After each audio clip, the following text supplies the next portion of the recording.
Azərbaycanda energetik içkilərin reklamı ilə bağlı yeni məhdudiyyətlər tətbiq olunur. Dövlət Reklam Agentliyi reklam yayıcılarına müraciət edərək bu məhsulların uşaqlara yönələn formada təqdim olunmamasını və məktəblərin yaxınlığında yerləşdirilməməsini istəyib.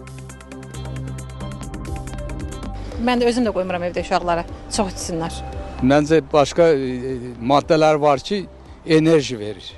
Son dövrlər yeniyetmələr arasında energetik içkilərin istifadəsinin artması cəmiyyətdə narahatlıq doğurur. Xüsusilə sosial şəbəkələr və reklamların təsiri bu məhsullara marağı daha da artırır.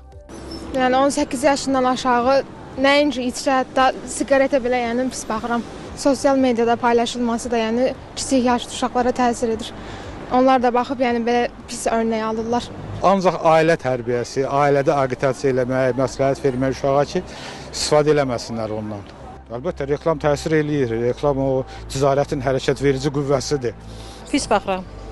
Mən də özüm də qoymuram evdə uşaqlara, çox içsinlər. Xoşlarına gəlir də, elə bilirlər yaxşı şeydir, amma yox. O qədər təbii içkilərimiz var ki, gözəl, qəşəng, bir-birindən dadlı. Nəvələrim də var, mən onlara məsləhət bilmirəm, özləri də qəbul eləmirlər onu. Məncə başqa maddələr var ki, enerji verir. Enerji nə verə bilər? Mütəxəssislər bu içkilərin sağlamlığa mənfi təsirləri barədə xəbərdarlıq edirlər. Enerji içkiləri ürək ritmində pozulmalar, təzyiq, damarlarda sıxılmalar yaradır. Bu içkilərin təsirindən daha çox ürəkdə ölümcül ritm pozğunluqları baş verir. Bu içkilər daim istifadə edilə bilməz. Əslində, bunların daimi istifadəsi çox ciddi problemlər yarada bilər. Bu, ürək daim işləyən orqandır və əlavə kafeinlə onu gücləmək, əlavə yormaq deməkdir və bunu daim də təkrar eləmək. Ürəkdə bəzən çox ciddi problemlər, o cümlədən ürək çatmazlığına, kardiomiyopatiya qədər gətirib çıxara bilər. Xüsusilə də uşaqlar, yeniyetmələr üçün bu qəti məqsədə uyğun deyil.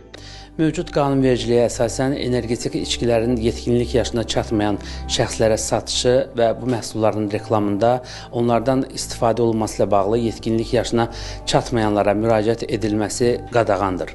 Bununla yanaşı Dövlət Reklam Agentliyi tərəfindən energetik içkilərin reklamı zamanı qanunvericiliyə dəyişikliklər edilməsi təklif olunur. Təklifdə energetik içkilərin reklamının yetkinlik yaşına çatmayan şəxslərə satışının qadağan olunduğu barədə xəbərdarlıqla müşahidə olunması təklif edilir.